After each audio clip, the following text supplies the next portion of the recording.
자, 시간이 됐으니까 제가 기도하고 시작을 하도록 하겠습니다. 기도하겠습니다. 하나님, 이 토요일 귀중하고 소중한 이른 시간부터 주일을 준비하는 기대와 소망의 마음을 가지고 저희들이 하나님 앞에 모였습니다. 하나님께서 주시는 귀한 말씀, 생명의 말씀을 붙잡고 씨름하며 겸손하게 주의 음성을 듣는 귀한 시간, 히브리서 길라잡이 시간이 되게 하여 주시옵소서. 함께 나누는 우리 모두가 다 더없이 유익한 시간이 되게 하여 주시옵시고, 그 말씀을 통하여 당대의 교회에게, 성도들에게 하신 말씀, 그 음성이 오늘날 동일하게 우리에게도 들려주시는 하나님의 생생한 음성이 되게 하여 주시옵시고, 뜻이 되게 하여 주시옵소서.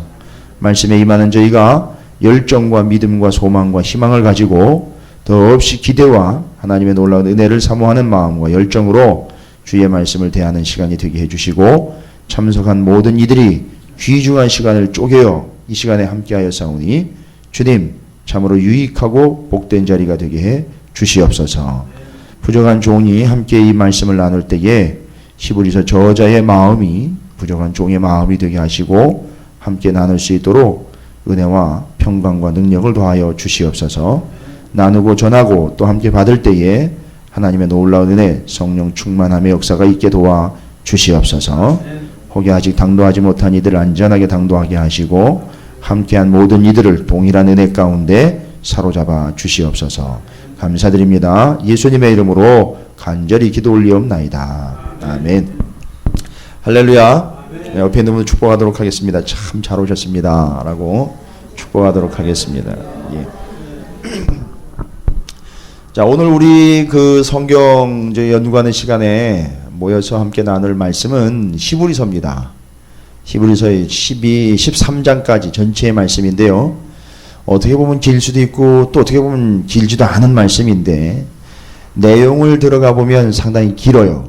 왜냐하면 히브리서는 히브리서 13장까지의 내용만 담고 있는 것이 아니라 히브리서를 기록한 저자는 구약 성경 전체를 커버하면서 기독교의 진리를 설명을 하고 있기 때문에 내용상으로 보면 히브리서가 상당히 내용이 많은 성경이에요. 우리는 히브리서 11장만을 보고 믿음장이다 이래서 믿음에 대해서 이야기를 할 때 히브리서 11장에 나와 있는 믿음은 이라고 시작되는 11장을 가지고 믿음의 선진들의 예, 바라는 것들의 실상, 보이지 않는 것들의 확실한 증거, 이 정도 수준에서 머물러 히브리서 11장을 포인트로 잡고 있는데 여러분 그것이 다가 아닙니다. 원래 원칙적으로 이야기하자면 거기까지 나올 수 있기까지 구약 성경 전체를 이 히브리서 저자는 다 이미 담고 있어요. 의식을 하면서 구약 성경과 현 교회의 상황과 기독교의 기본 진리를 연결을 해주고 있기 때문에 그 연결고리를 연결을 하는 게 관건이에요. 그래서 그것이 연결된 것은 본질적으로 뭘 의미하는가라는 걸 계속 끄집어내고 있습니다. 그래서 이 히브리서는요, 교리서라기보다는요, 한편에 아주 훌륭한 설교에 가까운 서신서입니다. 거의 설교 수준이에요.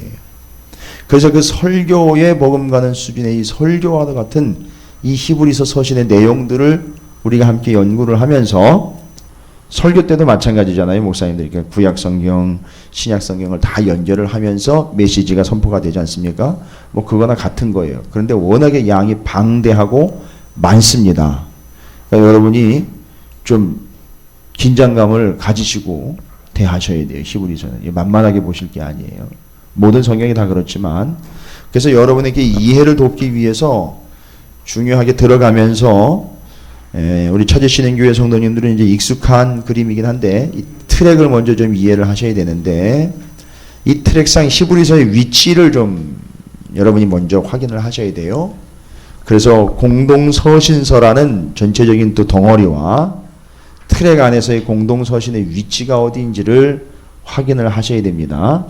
자, 그럼 차분히 제가 다시 한번 설명을 드릴 테니까 우리 수련회 때도 한번 보셨고 제가 예배 때 설교 때마다 가끔 언급하는 내용이기는 한데 천천히 다시 한번 설명을 드릴 테니까 정리 한번 다시 하시는 기회로 삼으시고, 또 혹시 처음 참석하시는 분들은 이런 게 있다라는 걸 좀 알아두시면 좋은 기회가 될 줄로 믿습니다. 성경 전체 66권을요. 지금 여기 보시면 7개의 트랙으로 정리를 했습니다. 7개의 트랙을 정리를 하면서 7개의 트랙 안에서 공동서신과 공동서신 안에서의 히브리서의 위치를 좀 다시 한번 확인을 하려고 이 그림을 좀 띄워드렸는데, 여러분 그 나누어드린 프린트물에 맨 앞장에 그림으로 다시 넣어놨습니다. 여러분이 좀 보실 수 있도록. 근데 뭐 글씨는 잘 안 보여요. 그냥 글씨를 다 이해하시라고 적어놓은 게 아니고 전체적인 윤곽을 보시라고 거기다 넣어놓은 거니까 그 그림을 보셔도 돼요. 저는 이제 이 그림을 보면서 말씀을 드리겠습니다. 그 그림을 보시면 구약 성경 전체는 어떻게 정리가 되느냐 하면 크게 3개의 동그라미로 정리가 됐다 그랬죠.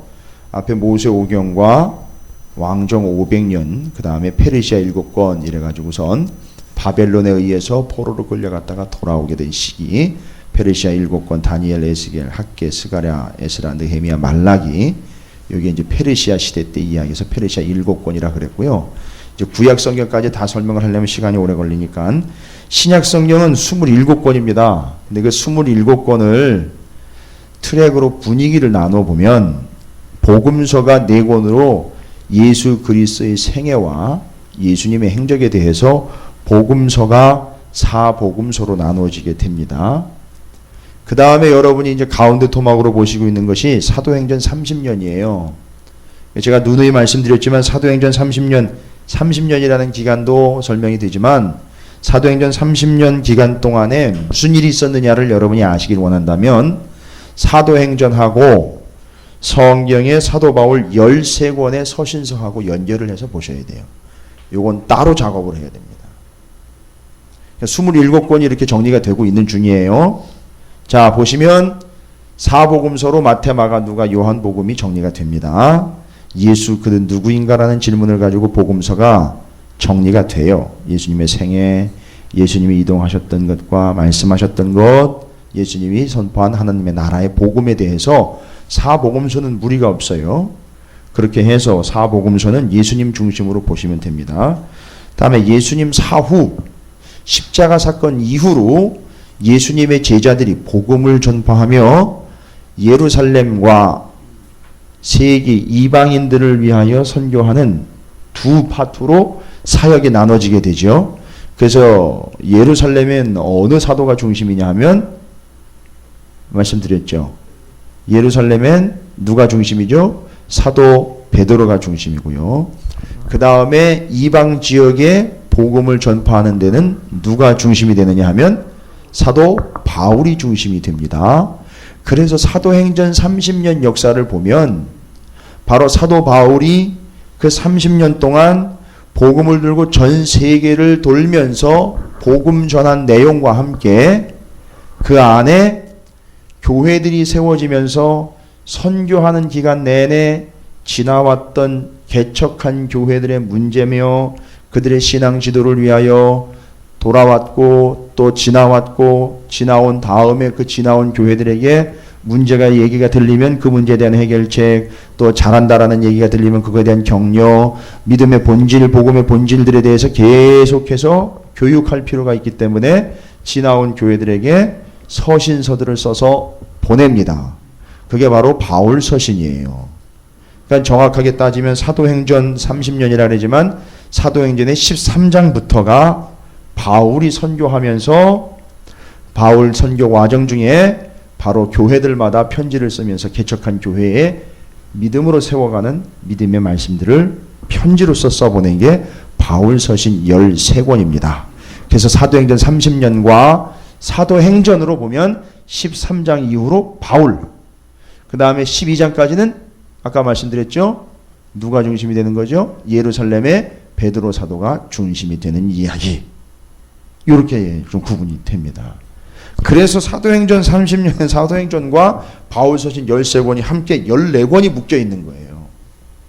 아주 중요한 겁니다. 그래서 그냥 서신서만 따로따로 이해를 하시게 되면 헷갈리고 좀 고민이 돼요. 또 반복이 돼요. 매번 다시 연구해야 되고 다시 연구해야 되는데 틀을 가지시고 연구를 하게 되면 나중에 쉬워진다는 거죠. 요즘에 우리가 새벽기도 때 이제 서신서 들어갔어요. 공동서신 맞추고요. 서신서 들어갔는데 바울 서신서요. 13권 중에 제일 첫 번째 데살로니가 전서를 지금 연구하고 있어요. 새벽 기도 때마다. 근데 데살로니가 전서를 보면 여러분 여기 사도행전 30년 안에 기둥들이 몇 개가 있는데 사도행전과 관련된 데살로니가 전서의 행적은 이미 새벽 기도 때 오신 분들은 아시겠지만 사도행전 17장에 기록이 되어 있어요. 데살로니가 교회가 어떻게 세워졌는지, 그리고 그 교회가 어떤 상태인지를 사도행전 17장에서 이야기하고 있다고요. 그 교회에다가 편지 보낸 게 데살로니가 전서 후서예요. 그러니까 사도행전 17장과 데살로니가 전서 후서가 연결이 돼야 된다는 거예요. 지금까지 우리는 그렇게 연구를 안 했어요. 성경도 볼 때도 그렇게 안 봤어요. 근데 지금 여러분이 통독을 개념적으로 하고 시기적으로 흐름에 의해서 통독을 한다면 이렇게 해야 되는 거죠. 사도행전 17장을 먼저 통독을 하고 그 다음에 데살로니가 전서와 후서를 읽는 거예요. 개념이 잡히시죠? 그런 식으로 이해가 되면 아주 기가 막히게 이해가 되는 거예요. 그래서 데살로니가 전서와 사도행전 17장과 연결. 또 다른 서신서들도 마찬가지예요. 바울 서신. 그런 식으로 연결이 돼요. 그 행적에 따라서. 왜요? 사도행전 13장부터 바울이 1차 선교가 시작이 돼요. 아시잖아요. 그래서 1차, 2차, 3차가 사도행전에 기록이 되어 있고요. 사도행전엔 기록이 안 된 바울의 4차 선교여행 여정은 바울의 목회 서신서 안에 짐작할 수 있는 구절들이 있어요. 그리고 역사적으로도 추정을 해냈습니다. 그래서 4차라고까지도 이야기하는데 사도행전 안에는 4차 여정은 기록이 안 돼 있어요. 그래서 그건 잘 모를 수 있습니다. 사도행전을 읽다 보면. 그러나 1차, 2차, 3차는 기록이 돼 있습니다. 3차 끝나고 바울이 예루살렘 갔다가 거기서 잡혀서 로마로 압송되어 가는 과정까지도 그려지고 있으니까 바로 거기까지는 설명이 가능합니다. 근데 13, 14장이 1차예요. 그렇죠. 근데 1차 때는 사도 바울이 성경을 기록하질 않습니다. 편지를 써서 보내질 않아요. 그리고 오직 믿음으로 구원 얻는다는 얘기를 펼쳐놓으니까 당시에 유대인들에게는 어마어마한 충격이에요. 어떻게 믿음으로만 구원을 얻느냐고. 유대인들은요, 어떻게 구원을 얻는다고 지금까지 공부했고 배웠고 알고 있고 믿고 있는 거죠? 율법이에요. 율법을 지켜서 행위로 구원 얻는 것에 대해서 이야기를 하고 있었단 말이에요. 근데 거기다 대고 오직 믿음으로 구원을 얻는다고 이렇게 해놨으니까 어떻게 되는 거죠? 부딪히는 거예요. 근데 사도 바울이 복음을 전한 지역에는 이방인들만 있었던 게 아니라 유대인들이 이미 자리를 잡고 있었단 말이에요. 그러니까 거기다 갖다 복음을 그렇게 전해 놓으니까 기존 유대인들이 어떻게 얘기를 하겠습니까? 저는 가짜다. 그럼 말이 안 되는 건 어떻게 날로 구원을 먹으려고 그러느냐. 그건 아니다. 할례도 받아야 되고 율법도 지켜야지. 좋아, 예수 좋다 이거. 예수도 믿는 거 좋은데 그냥 생으로 믿는다는 거 하나만으로 날로 구원을 얻는 거는 아니다. 그냥 뭔가 해야 되는 거 아니냐? 해서 유대인들이 자꾸 복음에다가 덧칠을 하려고 그러고 복음 아니라고 이야기를 하고 가짜라고 이야기를 하니까 교회가 핍박을 받는 거예요. 감이 오시죠? 그래서 데살로니가 교회에 복음을 전했는데 바울이요. 이놈의 유대인들이 극성을 피우는 바람에 바울이 거기서 버티지를 못하고요. 딱 3주 동안 세일이라고 기억이 돼 있어요. 3주 동안만 설교를 하고 도망을 와버렸어요. 너무너무 위협이 세니까. 17장에 나와 있어요. 사도행전 17장에. 그 데살로니가 교회를 그렇게 세워놓고 딱 3주 설교했어요. 길게 따지면 한 달 좀 넘게 거기서 사역을 한 거나 마찬가지고 교회를 그동안에 세워놨는데 야손이라는 사람의 집에다 세워놨어요. 가정교회죠. 그 당시엔 다 가정교회였었어요. 3주밖에 제대로 된 설교 못했어요. 그리고 넘어왔는데 고린도 내려왔어요. 2차 선교 여행 중에. 내려와가지고선 데살로니가 교회가 궁금한 거예요. 그래서 디모데를 보냈단 말이에요. 디모데가 가서 너 보고 와라. 어떻게 됐는지. 갔다 왔는데 디모데가 뭔 얘기를 하는지 아세요? 죽을 쓰고 있을 것 같았는데 3주 동안밖에 설교 못했잖아요. 그리고 그 핍박 때문에 엄청나게 힘든 상황을 겪고 있잖아요. 근데 디모데가 와가지고 얘기를 하는데 끝내준다는 거예요. 지금 그 교회는 데살로니가 전서를 보시면 1장에 나와 있어요. 그 교회 특징이 뭔지 아세요? 믿음의 역사, 사랑의 수고, 소망의 인내가 있다는 거예요. 이게 자기네들끼리만 잘 믿고 잘 사는 게 아니라 이 믿음이 주변 지역에 소문이 나가지고 온 땅 그 주변 지역에 예수를 믿는 사람들에게 본이 될 뿐만 아니라 예수를 믿지 않는 이들에겐 저렇게 믿어야 되는 거구나 하고 믿음의 계기와 통로가 됐다는 거예요. 따지고 보십시오. 몇 주밖에 설교 못했는데요. 3주예요. 그럼 어떻게 설교를 했길래? 성경에 다 나와 있어요. 하나님의 말씀을 가지고 강론했다 그랬어요. 근데 그 강론의 내용이 뭐였가 봤더니만 구절풀이가 아니라 이 말씀이 누굴 이야기하는 건지 아십니까 여러분? 이 말씀은 예수님을 이야기하는 겁니다. 라고 복음을 전한 거예요. 다른 거 안 하고 말씀으로만 복음을 오직 복음만 전한 거예요. 그게 그들에게 힘이 된 거예요.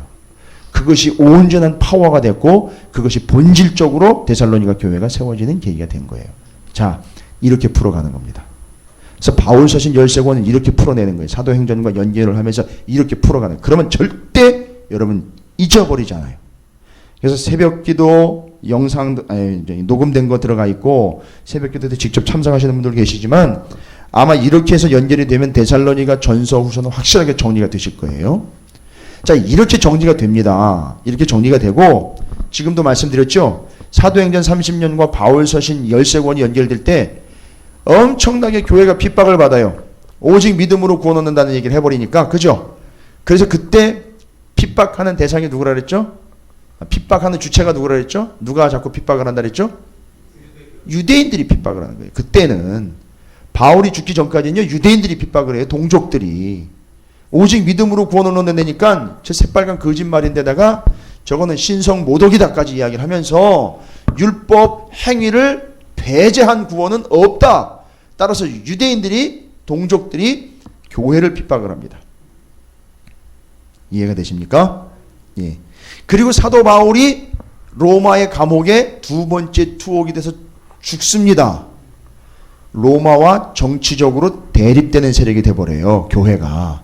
그 이후로요. 그래서 AD 64년 로마의 대화재 이후로는 교회를 누가 핍박을 하느냐면 공식적으로 로마가 핍박을 하기 시작을 하는 거예요. 이해가 되십니까? 이 핍박의 흐름도 잘 연결을 하셔야 돼요. 무조건 로마가 핍박했다 그러면 바울 서신 13권을 보면 로마의 핍박 내용이에요. 그러니까 핍박이 이제 시작되는 지점이긴 하지만 본질적으로 유대인들이 아주 심하게 핍박을 합니다. 동족들이요. 그래서 바울이 엄청난 고통을 받아요. 근데 왜냐하면 바울은 바리새파예요. 거기다 가말리엘 문화생입니다. 그럼 바울만큼 성경을 잘 아는 사람이 없어요.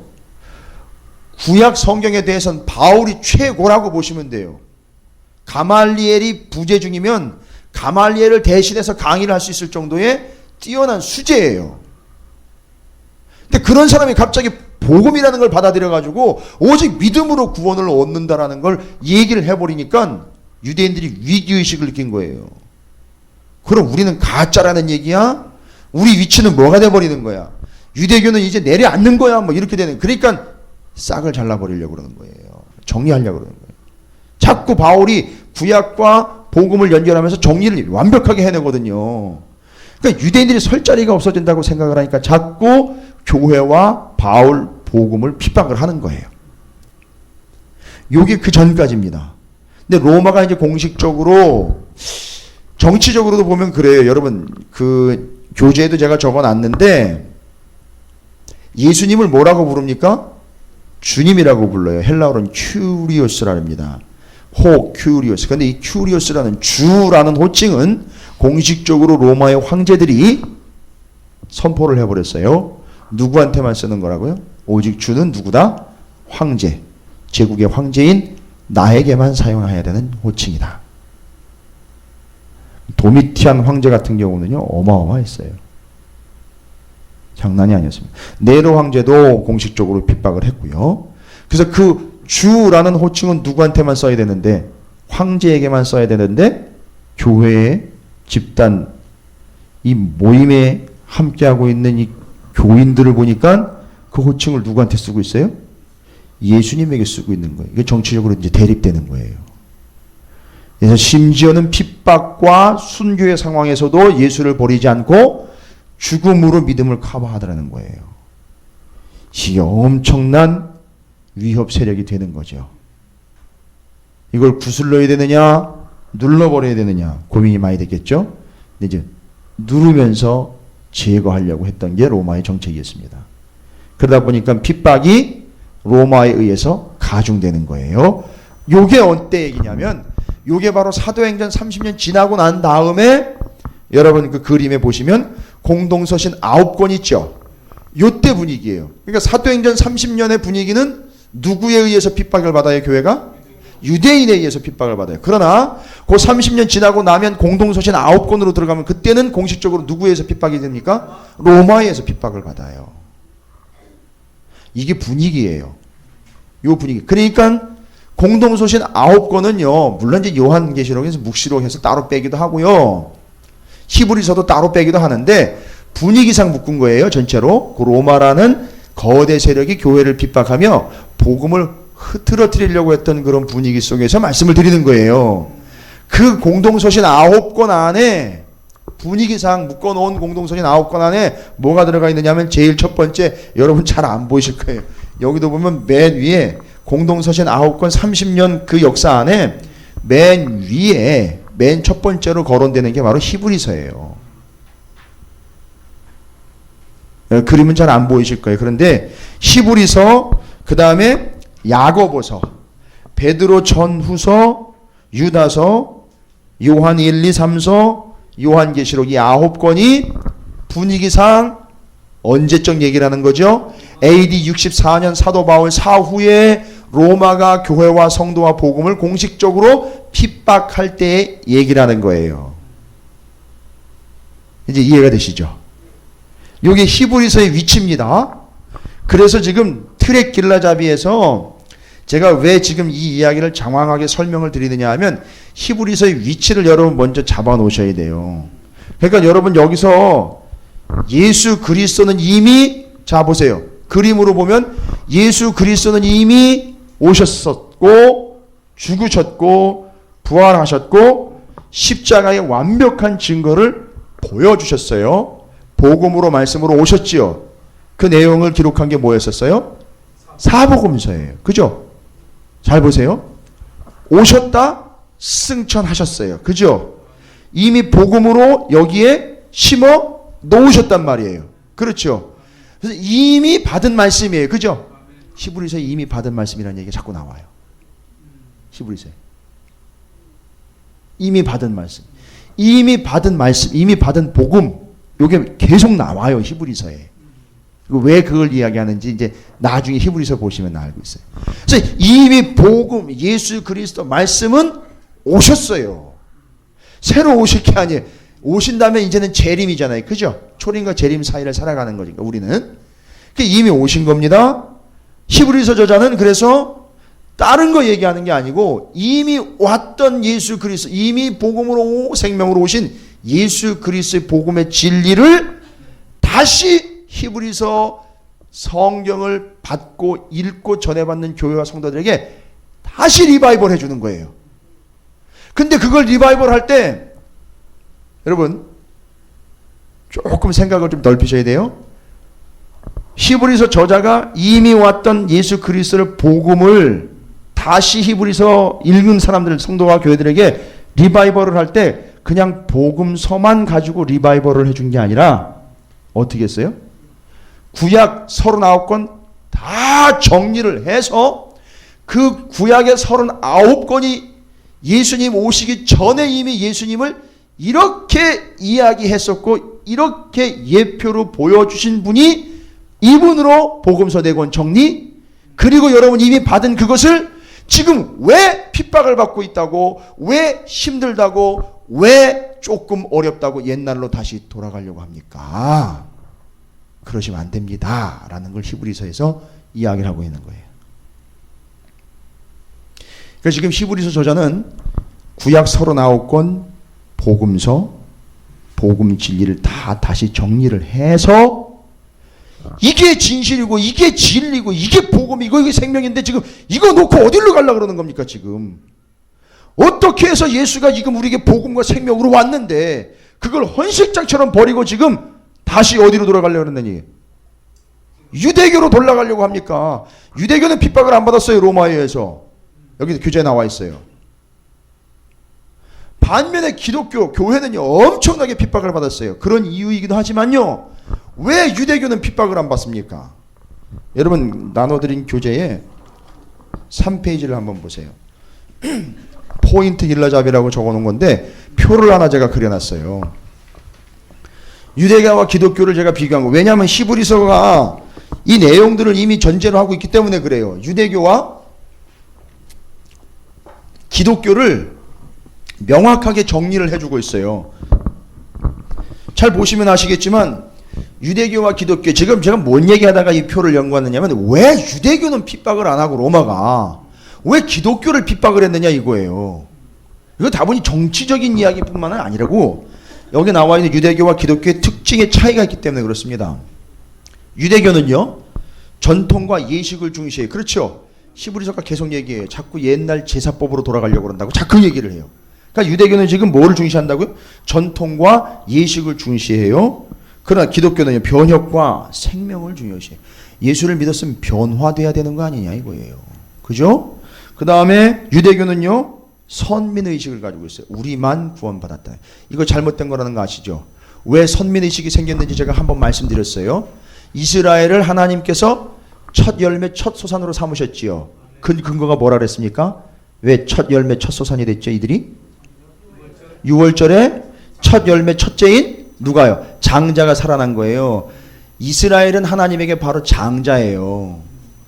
근데 으뜸으로써 잘났다는 장자가 아니라 다른 민족을 위한 뭐예요? 다른 민족을 위한 장자. 다른 지파를 위하여 장자로 희생돼 하나님에게 드려져야 되는데, 속죄의 제물을 드려서 대신 그 장자가 하나님을 위해 헌신해야 되는 역할을 이스라엘의 12지파 중에 감당해야 되는 지파가 있었죠. 레위 지파 아니에요. 레위 지파는 하나님을 섬기는 일을 위해서 다른 지파의 장자들을 대신하여 그 역할을 감당한 거예요. 이 장자 개념이 여기서 나오는 거예요. 6월절 장자 개념으로부터 계속 나오는 겁니다. 그러니까 이스라엘이 그런 장자였단 말이에요.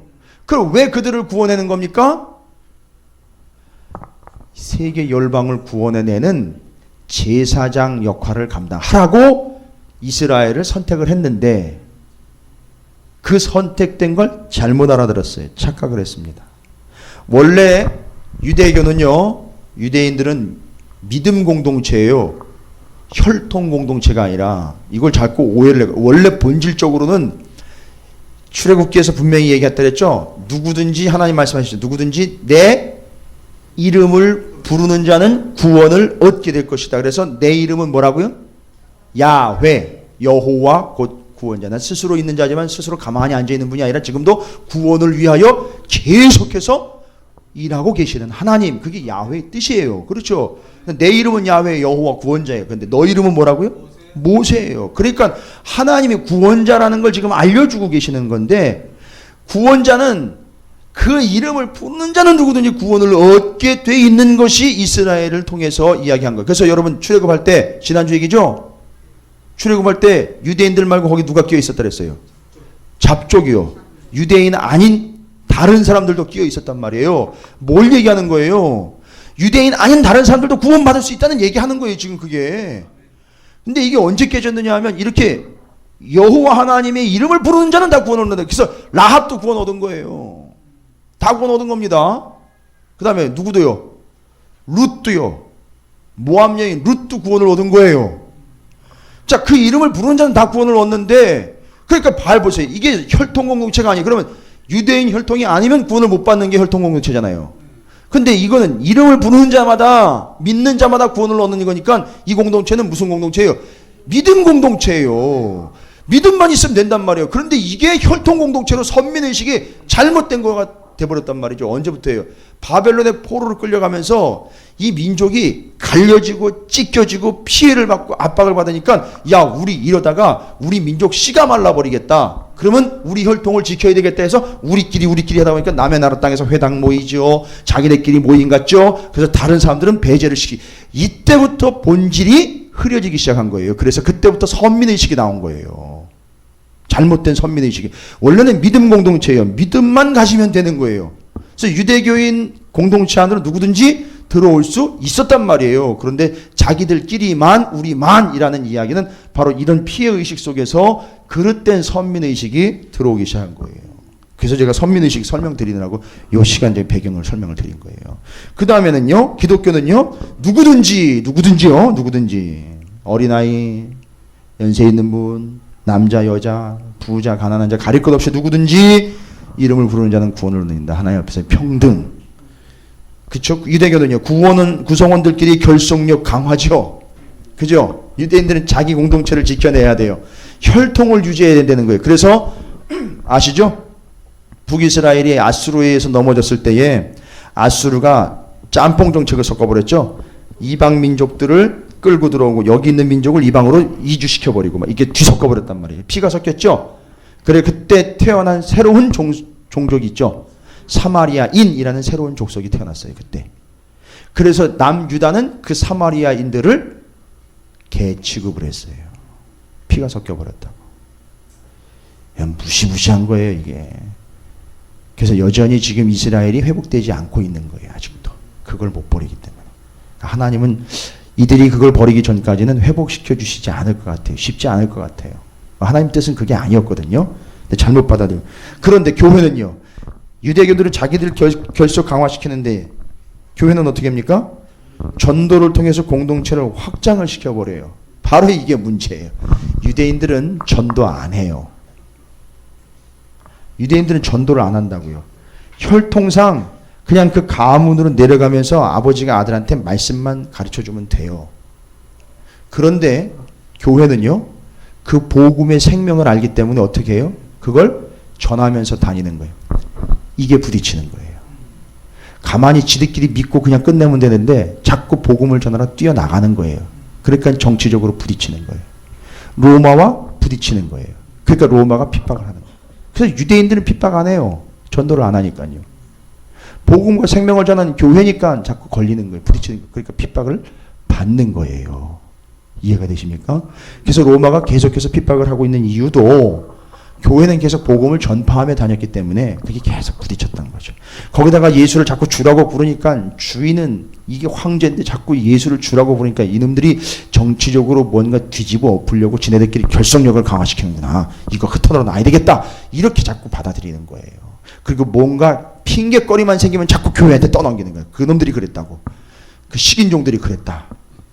지네들끼리 모여가지고서 이렇게 교회가 핍박을 받게 됐던 거예요. 절대 유대교는 핍박받지 않았습니다. 잘 보세요. 교회가 성도가 핍박을 받는 이유는 복음과 생명을 전하기 때문이에요. 여전히 핍박을 받지 않고 있다면 죄송합니다만 유대적 교회예요. 그게 바로 종교단체. 제사법과 법, 전통을 중시하는 교회들 특징이에요. 이해가 되십니까? 그 차이인 거예요. 그래서 부흥도 하지만 핍박도 많이 받아요. 문제도 많이 겪습니다. 이게 살아있는 교회들 특징이에요. 이게 유대교적인 교회와 제대로 된 초대교회적인 교회들이 있어요. 그 차이입니다. 그런데 이제 히브리서는 뭘 얘기합니까? 자꾸 유대교적으로 돌아가면 안 됩니다. 아무리 지금 로마가 핍박을 하고 어렵다 보니까 힘드니까 누구는 핍박을 안 해요? 유대교는 핍박 안 하죠. 근데 자기가 옛날에는 뭐 있었어요? 유대교인이었어. 한 가지 전제를 좀 얘기를 안 드렸네요. 히브리서는요, 대상이 안 믿는 이방인들에게 이야기한 게 아니라 유대인들 중에 예수를 믿고 교회로 들어온 유대 그리스도인들을 대상으로 하고 있어요. 히브리서라는 이 책 자체가, 이름 자체가 벌써 그걸 전제를 하고 있어요. 그리고 히브리서를 기록한 저자도 그 사람이에요. 유대교에 있다가 예수 그리스도를 영접을 해서 유대 그리스도인이 된 사람들에게 편지하는 거예요. 근데 옛날에 유대교에 있을 때에는 로마나 주변 사람들이 핍박을 하지 않았는데 교회의 성도가 되고 나니까 어떻게 됐다고요? 핍박을 받아요. 그러니까 자꾸 은근히 본전 생각나는 거죠. 아니 내가 예수 믿는다고 그랬는데 이게 나쁜 일도 아닌데 예수를 믿으면 좀 편안해질 것 같고 잘 먹고 잘 살게 될 것 같고 부자 될 줄 알았고 높은 자리 차지할 줄 알았고 좀 뭔가 높은 위치에서 이 권세를 좀 부릴 줄 알았는데 예수 이름 덕분에 이놈은 예수 이름 때문에 오히려 핍박을 받고 있으니까 고민되는 겁니다. 고민되는 거예요. 어떤 고민을 하겠습니까? 이거 계속 내가 교회 다녀야 돼? 이거 예수 진짜 맞아? 그러다 보니까 교회는 이렇게 핍박받고 있는데 자기가 옛날에 속해 있던 유대교인들을 보니까 어때요? 핍박을 안 받아요. 그냥 편안하게 그냥 옛날 했던 대로 그대로 가더라고요. 그냥 옛날 했던 대로 그렇게 가고 그냥 전통과 예식을 중시하면서 가고 있더라는 거예요. 저게 더 편한 거 아니야?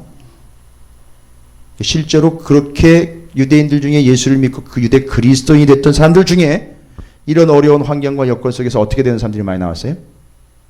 유대교로 돌아가는 사람들이 실제로 막 생긴 거예요. 거기다 교회 안에 어떤 일까지 발생됩니까? 이단들이 들어와요. 영지주의며 유대적인 이단들이 들어와가지고선 교회를 쑥대밭을 만들어 놓는 거예요. 그 교회가 유지가 안 되는 거예요. 돌아가 버리는 거예요. 옛날로 돌아가 버릴 뿐만 아니라 예수가 아닌, 본질이 아닌 비본질로 회귀하기 시작을 하는 거예요. 여러분 생각해 보세요. 이게 쉬운 일이에요.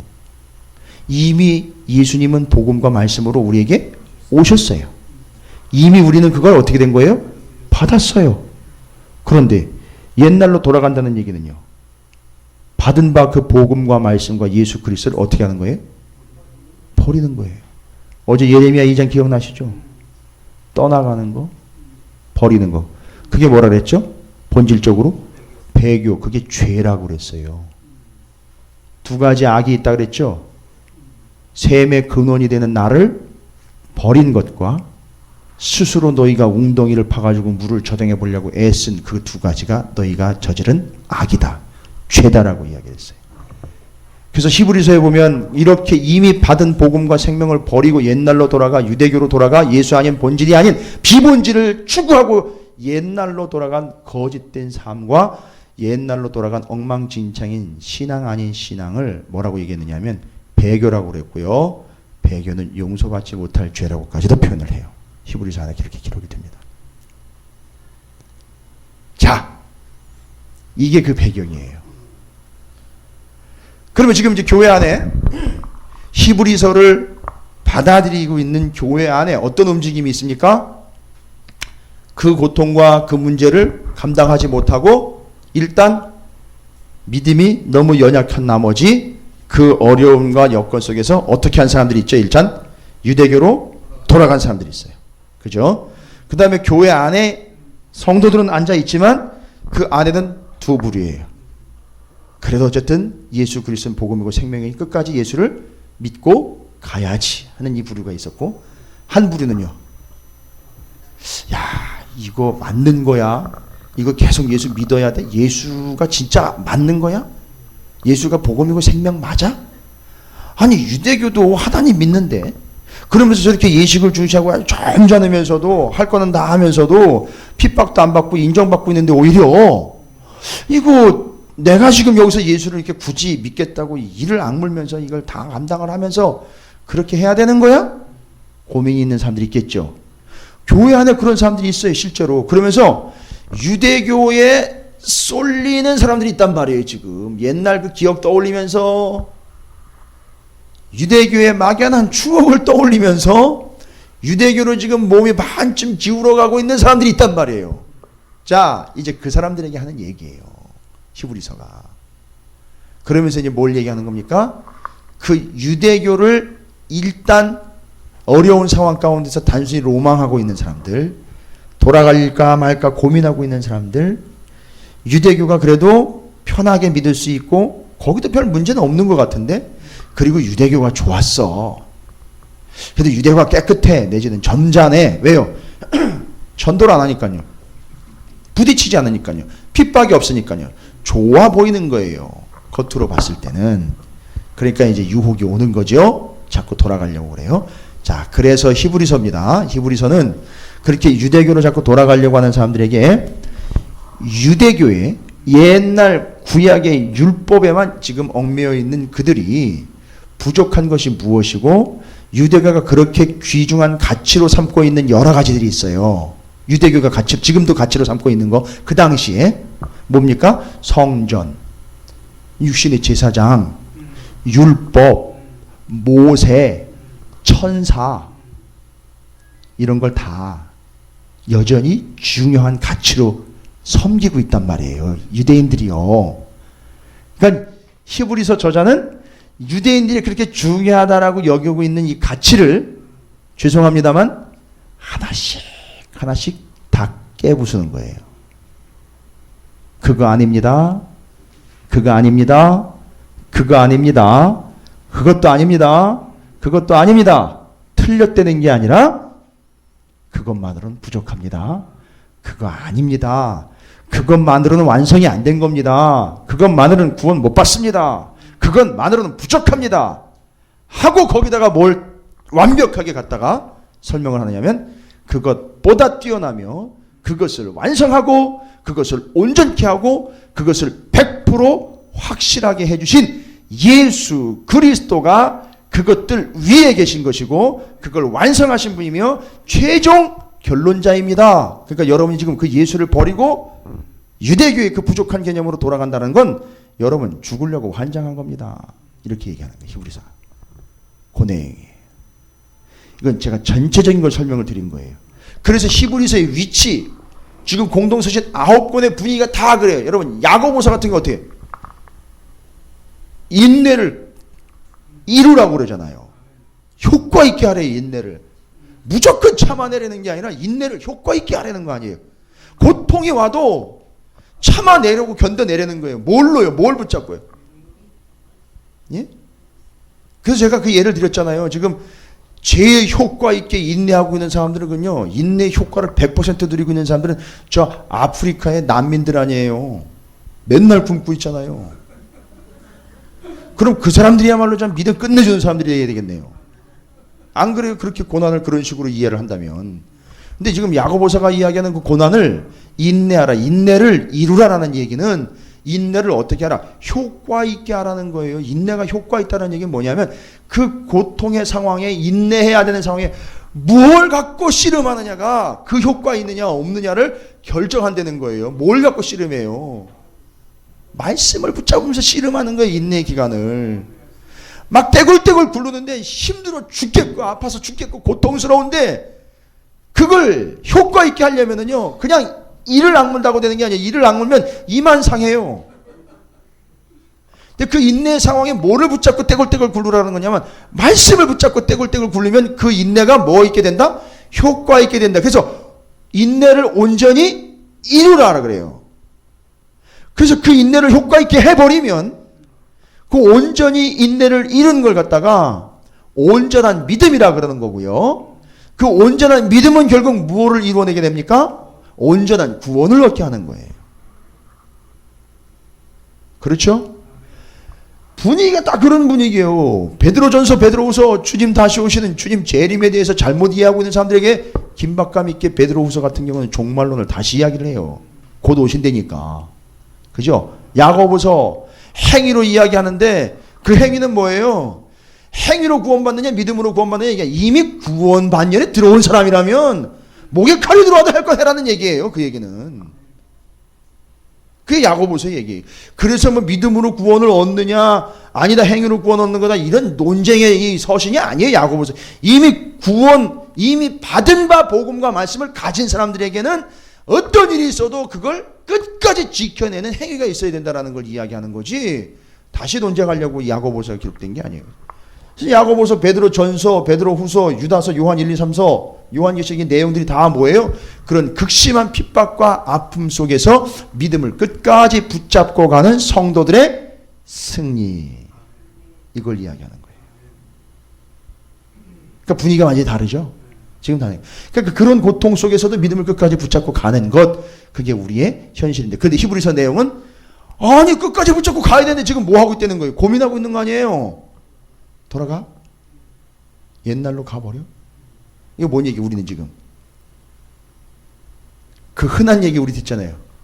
교회 잘 나오다가 안 나오는 애들 몇 달 새 안 보이는 애들한테 물어보면 뭐라 그래요? 교회 끊었다 그러잖아요. 그런 식인 거예요 지금. 그리고 옛날에 예수를 제대로 영접해 예수님을 제대로 복음으로 받아들이기 이전 상태로 돌아가려고 하는 거예요. 결국 그 얘기예요. 그게 지금 우리가 유혹 가운데 있는 상황이에요. 그래서 예수가 아닌 비본질을 자꾸 포인트를 잡으려고 그러고요. 옛날에 예수를 제대로 영접해 예수님이 복음이고 생명이라는 것 때문에 감격이, 지금 여러분은 그런 상황 아닙니까? 예수가 생명이고 복음이고 구원이고 은혜고 능력이고 예수님 한 분이면 충분한 거 아닙니까? 그런데 옛날에는요, 예수님도 필요하고 돈도 좀 있어야 되고 권력도 좀 있어야 되고 이런 거 아니에요? 그게 옛날에 우리 생각이었었어요. 근데 지금은요, 제가 뭐 단언컨대라는 말을 못하겠어요. 바라건대 여러분은 이미 그 이전이 아니라 예수 그리스도 한 분만으로 온전하게 되는 것과 충분한 것과 만족한 것을 통해서 고통이 오면 인내를 온전히 이루어내는 과정, 예수님을 끝까지 믿고 다시 오실 때까지 주님을 붙잡는 과정, 지금이 그런 과정인 줄로 믿습니다. 그런데 히브리서 저자는 그렇던 사람들이 어떻게 안 되는 거예요? 옛날로 돌아가는 거죠. 예수 뭐 별거 있어? 이렇게 되는 거예요. 그리고 이제 예수 믿고 내가 예수의 이름으로 사업 잘 되는 것, 예수의 이름을 빌려가지고 한 자리 차지하는 것, 예수가 나를 위해 내 부귀영화를 위해 희생해 줘야 하는 것, 예수는 단순히 나의 문제 해결사, 이렇게만 이해한다라면 여러분, 문제 생길 때마다 유대인들은 어떻게 하면 돼요? 죄를 질 때마다 어떻게 하면 돼요? 예, 재물 끌고 들어가 좋은 재물 골라가지고요, 비싸고 좋은 거 골라가지고 제사장이 딱 봐도 한눈에 씩 미소를 지을 정도의 그 끝내주는 재물을 끌고 들어가면 다 끝나는 거예요. 다 해결돼요. 얼마나 편해요. 그죠? 좋죠? 그 옛날로 돌아가는 거예요. 그게. 그래서 히브리서 얘기하면 그래요. 만약에 그런 식으로 자꾸 예수를 믿게 되면 예수님은 정기적으로 어떻게 된다? 정기적으로 고통을 받고 정기적으로 분기별로 십자가에 달려주셔야 됩니다. 이게요. 한 달에 한 번씩, 아니요, 기존 교회에서 뭐 몇 달에 한 번씩 임원회 안 되는데 임원회 할 때마다 예수님 잡아 죽여야 돼요. 분기별로. 아니 히브리서에 그렇게 나와 있어요. 아예 그런 식으로 믿음 생활을 한다면 예수는 몇 번이고 정기적으로 십자가에 다시 박히고 다시 박히고 다시 박혀야 되는 겁니다. 그러나 예수님은 단 한 번의 제사로 인하여 자신을 드린 영원한 속죄의 제사로 속죄를 완성해 내셨기 때문에 다시 죽으실 필요가 없고, 육신의 제물인 동물의 제사는 그 사람의 문제만 해결했지만 예수는 그 존재 자체를 온전하게 해준 분입니다. 그 제사를 통해서. 이거 얘기한 거예요. 그 히브리서의 제사 얘기가 나와요. 그래서 그 구약의 제사와 예수님의 제사를 비교하기 때문에. 그런데 여러분, 이런 영원하시고 온전한 예수를 버리고 옛날로 돌아갈 겁니까? 또 고민 중에 있습니까? 왜 그걸 고민하십니까? 이게 고민할 문제입니까? 여러분, 고민도 할 필요 없는 문제, 아니 고민을 해서도 안 되는 문제입니다. 절대 예수를 버리고 옛날로 돌아가 버리면 안 됩니다. 예수 말고 다른 거 보지 마십시오 라고 명확하게 얘기하는 거죠. 명확하게. 이제 히브리서의 내용을 전체적인 윤곽을 제가 잡아드린 거니까 이거 다시 한번 읽으시면 이제 정리되실 거예요. 자, 그러면 다시 한번 정리를 하는 의미로 이거 좀 읽어보도록 하겠습니다. 교재를 보시면 돼요. 트랙 길라잡이, 공동서신서 길라잡이 넣었고요. 히브리서 윤곽 길라잡이까지 제가 이제 이런 말씀을 드린 거예요. 한번 볼까요? 그러면 교재를 나눠드렸으니까 여러분 이 교재에 심혈을 기울여서 만든 겁니다. 절대 외부로 유출하지 마십시오. 강의를 들어야지 이해가 되는 거예요. 이거 본다고. 물론 저 워낙에 강의 교재를 잘 만들어서 그냥 뭐 읽어도 이해가 될 정도는 하지만 이 그림 같은 경우는 뭐 설명을 안 들으면 좀 이해가 안 되는 거기도 하고요. 길라잡이 해서 가이드를 해드리고 있는데, 트랙 길라잡이를 보면 히브리서, 야고보서, 베드로, 전후서, 유다서, 요한 1, 2, 3, 4고 요한계시록은 제가 물론 좀 정리를 안 했지만 내용상 다 들어가 있다라고 보시면 됩니다. 공동서신에 들어가기 전에 공동서신 그 덩어리 안에 제일 첫 번째 뭐가 있다 그랬죠? 아까 히브리서가 들어가 있다 그랬잖아요. 그래서 공동서신은 여러분이 덩어리로 보셔야 돼요. 히브리서가 들어가 있는 분위기 덩어리예요. 로마가 핍박하고 있고 교회 안에서는 고민하고 있는 상황들. 우리는 먼저 바울 서신 13서신들을 사도행전과 이해하는 거 필요하죠? 사도행전 30년 얘기한 거죠? 그죠? 바울 서신들을 사도행전 30년 역사와 연결하여 읽고 난 후에 제국 로마의 핍박하에서 믿음을 지켜 선한 싸움을 싸우는 공동 서신서들의 내용은 개별적이에요. 이게 시간 순서대로 가고 있지는 않아요. 공동 서신서들은요. 그래서 개별적이니까 알아서 여러분이 그냥 성경에 기록된 순서대로 그냥 따로따로 읽으시면 돼요. 그거는 구애받지 않으셔도 됩니다. 그러나 사도행전 30년 안에서 사도행전과 바울서신 13권은요. 어떻게 읽어야 돼요? 시대적으로 연결을 해서 읽으셔야 돼요. 그게 차이점입니다. 공동서신은요. 시대적으로 연결해서 읽을 필요가 없어요. 개별적으로 서신별 각자 읽으셔도 상관없습니다. 자, 그래서 그 얘기인 거예요. 그래서 공동서신서들의 내용은 개별적이기 때문에 순서에 구애받지 않고 그냥 기록된 대로 읽으시면 됩니다. 그리고 그 위치를 트랙으로 그림을 그려놓은 거예요. 예. 여러분께서 이제 시간이 좀 지나가면 이 트랙도 나중에는 한 B4 사이즈 정도로 좀 잘 프린트를 해서 선물로 좀 나눠 드릴게요. 이 교회 아니라 이제 집에 갔다가 방에다가 좀 걸어 놓으시고 늘 좀 보시면서 익히실 수 있도록 A3나 B4 사이즈로 한번 출력을 할 예정입니다. 나중에 선물로 받아가세요. 언제가 될지 모르겠지만 열심히 참석하시다 보면 선물로 받아가실 수 있을 줄로 믿습니다. 자, 그 다음에 공동서신서 길라잡이에요. 공동서신서 9권 그냥 다 이야기 드렸죠? 히브리서, 야고보서, 베드로, 전후서, 유다서, 요한 1, 2, 3서, 요한계시록 요 분위기죠. 시간이 지날수록 어떻게 됐어요? 이때는 누가 핍박을 한다고요? 로마가 핍박을 해요. 사도행전 30년에 누가 핍박을 한다고요? 유대인들이 핍박을 해요. 핍박의 내용이 다르다는 거죠. 왜 유대인들은 핍박을 안 합니까? 로마가 전도를 안 해요. 복음 전도를 안 하니까 걸리는 게 없죠. 부딪히지 않죠. 예. 그러나 교회는요, 생명과 복음과 주 예수 그리스도를 복음으로 전파한단 말이에요. 그게 자꾸 걸리는 거예요. 부딪히는 거죠. 그러니까 핍박을 받습니다. 점점 핍박과 박해가 강해집니다. 게다가 거짓 교사들이 교회에 들어와 믿음이 연약한 성도를 혼란케 하는 일까지 퍼져갑니다. 그래서 사도들은 성도들을 위로하고 격려하며 용기 있게 신앙을 지키도록 가르쳐야 하는 사명을 감당해야 했었어요. 이 당시에는요. 참 목회하기 힘들었을 것 같아요. 그죠? 예. 뭐 저는 편하게 목회하는 것 같아요. 다 마찬가지예요. 어느 시대든지. 옛날로 자꾸 돌아가려고 하고 본질이 아닌 걸 자꾸 추구하려고 하는 이 험악한 세대에서 본질을 계속 바라보게 해야 되니까 그게 어려운 거예요. 여러분이 본질만 잡고 씨름하는 게 저를 도와주시는 거예요. 히브리서와 야고보서 그리고 베드로, 전후서, 유다서, 뭐 요한 1, 2, 3서도 마찬가지지만요. 이 모든 서신서들은 사도들이 이러한 혼신의 노력과 수고와 땀이 들어있는 서신이에요. 히브리서에는 매우 세련된 헬라어가 사용이 되고 있어요. 제가 보니까 히브리서가요, 기가 막혀요. 논리 정연할 뿐만 아니라 사용된 헬라어가 이렇게 이해하시면 돼요. 사용된 헬라어가 유대식 헬라어가 아니에요. 철학적 헬라어예요. 제일 대표적인 게 11장 1절 믿음은 바라는 것들의 실상이 보이지 않는 것들의 확신 증거다. 여기 사용되는 실상, 증거 이런 이야기들 이런 단어들이 다 철학적 용어들이에요. 그거 잘 이해하셔야 돼요. 기가 막힌 진리가 거기에 담겨 있어요. 그러니까 이 양반은요. 이 히브리서를 기록한 이 저자는요. 히브리서 문법 문장, 단어, 언어에 능할 뿐만 아니라 헬라어에도 능하고요. 헬라 철학도 관통을 하고 있는 사람이에요. 그러니까 설명이 다 가능한 거예요.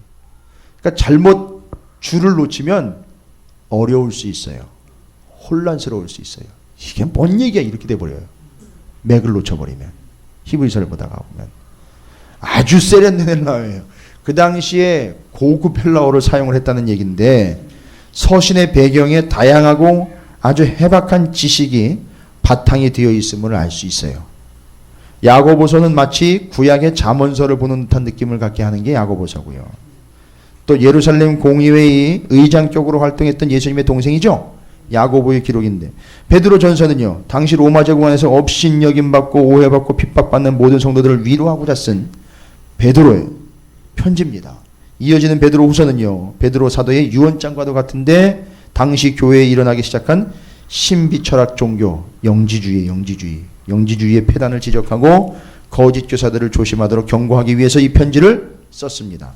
유다서는 당시 성행했던 물질은 악하고 영은 선한 것이다 양분해놓는 영지주의 사상이거든요. 이게 그런 경고이고 예수님께서 완전한 하나님이시자 완전한 인간임을 강력하게 주장을 하고 있어요. 그래서 영지주의자들은 육신으로 오신 예수를 부인합니다.